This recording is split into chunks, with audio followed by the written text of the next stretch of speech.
Hello everybody. Today we'll be starting a new chapter, that is chapter number 8, Exponents, exercise 8a. Before starting the exercise, I'll give you a brief idea about the name of chapter. That is exponent. Exponent का मतलब क्या होता है? Exponent means the number of times a number is multiplied by itself. Exponent का मतलब क्या है?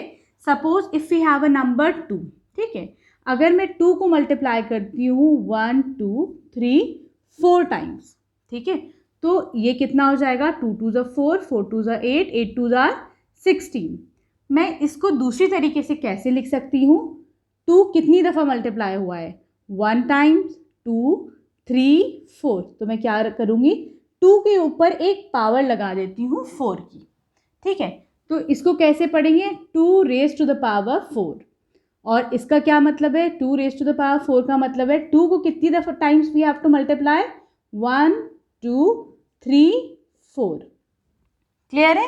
That means exponent का मतलब क्या हुआ? ये जो 2 है इसको हमने कितने टाइम्स इसी नंबर से मल्टीप्लाई करा, ठीक है, तो इसको बोलते हैं एक्सपोनेंट. ये जो होता है दिस इज पावर बोलते हैं, इसको हम पावर बोलेंगे, या फिर इसका एक्सपोनेंट क्या है, या फिर इसको हम एक्सपोनेंट बोलेंगे. क्लियर? इसको क्या बोलते हैं? We'll call this as base. हम इसको बेस बोलते हैं. क्लियर? बेस तो पता है, ये बेस का मतलब क्या होता है? फाउंडेशन, जिसपे नींव रखी जाती है, उसको बेस बोलते हैं ना. दैट मीन्स ये जो नंबर है वो तो हमारा बेस हो गया, इसकी जो पावर हो गई दैट इज आवर एक्सपोनेंट. ठीक है. Suppose if we have the number 3 है, और 3 कितना है? 3 इंटू 3 इंटू 3. ठीक है, बल्कि take it one more time, 1 2 3 4. तो हमने 3 को कितने टाइम्स मल्टीप्लाई कर रहे हैं? 3 से 4 टाइम्स. तो 3 के ऊपर पावर आ जाएगी 4 की. तो अब यहाँ पे what is the base here? Base is 3. And what is the exponent here? Exponent is 4. Clear है? जो उसकी पावर होती है वो एक्सपोनेंट कहलाई जाती है. ठीक है. Now we'll start the exercise. Question number 1 from exercise 8a is write the base and the exponent in each of the following. So the first one is 3 raised to the power 7. इसमें what is the base? यहाँ पे base क्या होगी? Base है हमारा ये जो number होता है, तो 3 is the base. And what is the exponent here? 7 is the exponent. Clear है? Now coming to the B part. We have -4 raised to the power 2. यही तो है. ठीक है, तो इसके अंदर what is the base here? यहाँ पे बेस इज -4. पूरा ये नंबर दैट इज बेस. ठीक है, अलॉन्ग विद द साइन. ऐसा नहीं होगा कि आप बेस में इफ़ यू विल राइट 4 तो ये आपका गलत हो जाएगा. आपको यहाँ पे साइन के साथ ही जो है बेस लिखनी है. ठीक है, इसका मतलब क्या हुआ कि हम -4 को कितने टाइम्स मल्टीप्लाई करे हैं? -4 इंटू -4, 2 टाइम्स है ना. तो ये क्या कैसे लिखा जाएगा? -4 इंटू -4. क्लियर? तो बेस कितनी हो जाएगी हमारी यहाँ पर? -4. And what is the exponent here? Exponent will B 2. ठीक है, क्लियर है? बेस समझ में आ गया. पूरा नंबर होगा along with the sign. Exponent क्या होगा? पावर हो जाएगी. Now coming to the C part of this question. C part is 10 raise to the power 3. इसमें what is 10 raise to the power 5. What is the base here? यहाँ पे हमारी base क्या हो जाएगी? 10 हो जाएगी. ठीक है. And what will be the exponent here? Exponent हो जाएगा हमारा 5. ठीक है, इस नंबर को वैसे हम कैसे लिख सकते हैं? 10 into 10 into 10 into 10 into 10. Clear है? इसका ज़रूरत नहीं थी, but still I have told you कि कैसे ये नंबर लिखा जाएगा. Now coming to the D part of this question.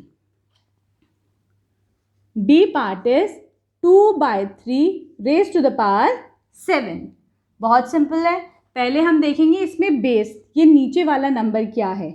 ठीक है, तो यहाँ पे बेस कितनी है? 2/3. ये पूरा नंबर ही हमारा बेस होगा. ठीक है, और एक्सपोनेंट क्या हो जाएगा हमारा यहाँ पर? Exponent will be 7. मतलब इस नंबर को हम कैसे लिखेंगे? 2/3 into 2/3 again 2/3 into 2/3 1 2 3 4 5 times 6 times into 2/3. अब ये हो गया ना 7 टाइम्स. क्लियर है? Now will move on to the E part of this question.